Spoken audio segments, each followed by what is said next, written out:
Hi everyone, it's Monday and आज मैं आपके लिए सोल्यूशन लेकर आती हूँ। यानी प्रीवियस वीक जो मैंने ट्यूसडे को एक क्लास 12th का असाइनमेंट अपलोड किया था, आज मैं आप लोगों के लिए उसका सोल्यूशन लेकर आई हूँ। So without wasting any time I think I should share the screen so that we all get to learn कि हमने क्या सीखा था, पिछले वीक क्या क्वेश्चंस थे एंड उनका क्या आंसर होना चाहिए। So yes, the first question was import of machinery is recorded as dash in dash account and borrowing from abroad is recorded in dash account. So import करना किसी भी machinery का यानी गुड्स एंड सर्विसेज जाता है current account में, balance of payment में specially, and borrowing जाता है आपका कैपिटल हेड में। So the correct answer is आपका current and capital, which is option number A.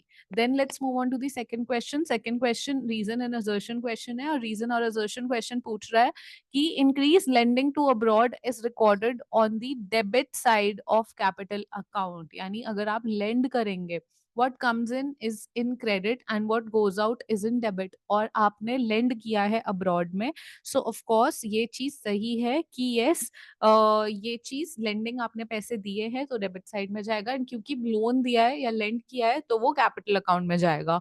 And reason क्या है, lending affects the assets and liability, so this is the reason why ये एक reason होता है जिसकी वजह से कोई भी ट्रांजैक्शन या कोई भी चीज कैपिटल अकाउंट में क्यों आती है। तो बिल्कुल ही सही बोला गया है। So A is the correct answer. Both reason and assertion are true and reason is the correct statement. Like assertion के पीछे सही लॉजिक है। उसके बाद ये चीज मैं समझाना चाहूंगी लिख के, can revenue deficit be recovered from capital receipt. Okay, so क्या रेवेन्यू डेफिसिट अगर हो रहा है तो वो कैपिटल रिसीट से रिकवर हो सकता है। तो इट बेसिकली क्या होता है कि रेवेन्यू डेफिसिट डिफरेंस होता है रेवेन्यू एक्सपेंडिचर और रेवेन्यू रिसीट में। ठीक है, एंड गवर्नमेंट के दो सोर्सेज होते हैं रिसीट के, या तो रेवेन्यू रिसीट या कैपिटल रिसीट। सो अगर रेवेन्यू अकाउंट में दिक्कत हो रही है तो कैपिटल रिसीट यानी एक तरह से बोरो करके, बोरोइंग एक तरह की कैपिटल रिसीट है, या फिर किसी और तरीके से अपना कोई असेट बेच के कैपिटल रिसीट से गवर्नमेंट अपना रेवेन्यू डेफिसिट रिकवर कर सकती है। सो विच इज ट्रू कि yes, government can do that. Okay, then next question is आपका कैलकुलेशन बेस्ड क्वेश्चन, ये देख लो। एंड हमें इसमें डोमेस्टिक इनकम कैलकुलेट करनी थी। Domestic income NDP at FC, net domestic product at factor cost, because national income क्या होती है, एनएनपी एट एफसी, तो डोमेस्टिक इनकम क्या हो गई, एनडीपी एट एफसी। उसमें कौन से हेड्स जाते हैं, compensation of employ, income method से कैलकुलेट हो रहा है ये, rent and interest, then corporate आपका कॉर्पोरेट टैक्स। उसके अलावा क्या क्या गया आपका इसमें, डिविडेंड आया है, इंक्लूड हुआ है, अनडिस्ट्रीब्यूटेड प्रॉफिट इंक्लूड हुआ है, and mixed income of self employed, ये सब ऐड करके जो करेक्ट आंसर आएगा that is 4700 crore. All right, then your fifth question is draw a straight line consumption curve. Okay, and from it derive a saving curve explaining the process. Process समझा दो। ठीक है, the level of income at which APC is equal to 1, ये भी बताना है, and the level of income at which APS is negative। ठीक है, सो सबसे पहले डिराइव करना दिखा दो, ये डायग्राम है, कंजम्पशन कर्व है, कंजम्पशन एंड इनकम कर्व आपको दिख रहा है यहाँ पे। एंड सिमिलरली हमने सेविंग डिराइव किया है, हम उसका पूरा प्रोसेस समझा देंगे। और उसके बाद ये वाला पॉइंट है, हमें क्या बोल रहा है, वो दो चीजें बोली हैं दो क्वेश्चन में, दो पार्ट्स हैं। APC is equal to 1, APC is equal to 1 कब होगा, APC C by Y is equal to 1 when consumption exactly is equal to Y. ऐसा इनकम लेवल जिसपे कंजम्पशन बिल्कुल वाई के इक्वल है। एंड एपीएस, ऐसा इनकम लेवल जहाँ APS negative है। एपीएस नेगेटिव मतलब एस बाय वाई नेगेटिव। ठीक है, ये हमें दिखाना है। ठीक है, तो बेसिकली लेस देन जीरो हो गया ना, so saving less than income, आप सेव कम कर रहे हो एंड आपको वो चीज दिखानी है।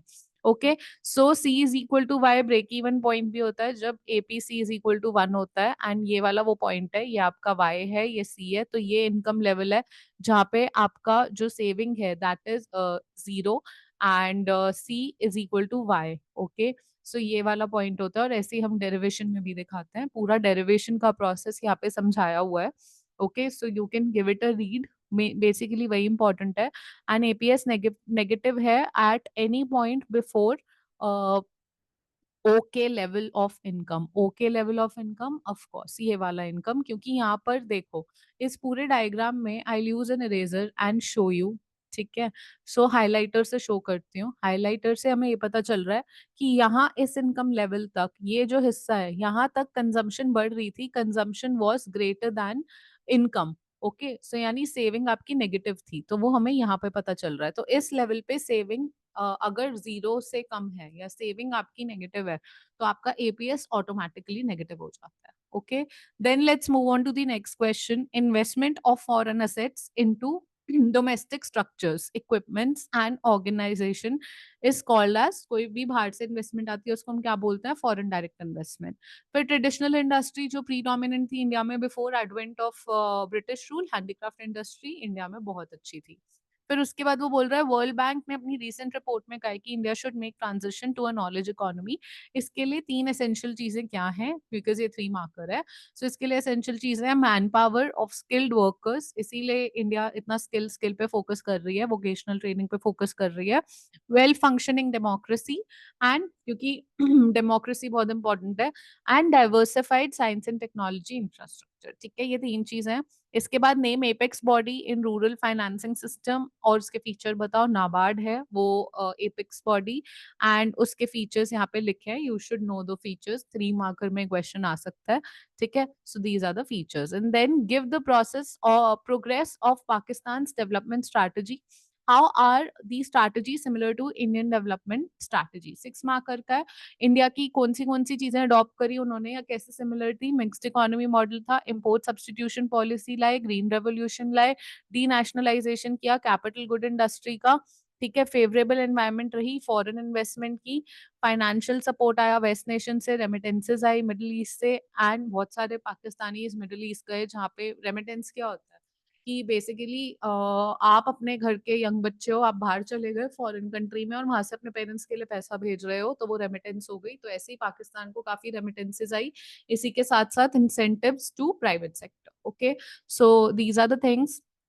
देन इकोनॉमिक रिफॉर्म्स आए गए, तो 1988 में ही आ गए थे पाकिस्तान में, which was similar to India, India में 1991 में आए थे। So these are the things similar, and with this we have come to an end of this video, and I really hope that these questions are helping you. And I always say towards the end of the video that communication is very important. So if you feel that, you know, you need something else from me and you need me to do better in any sense, aap logo ke liye, so please communicate and I'll be happy to improvise on my content. Till then, take care. I'll see you tomorrow. And thank you so much for showing so much of love to Equipoise classes. Means a lot. I'm truly very grateful. Bye, everyone.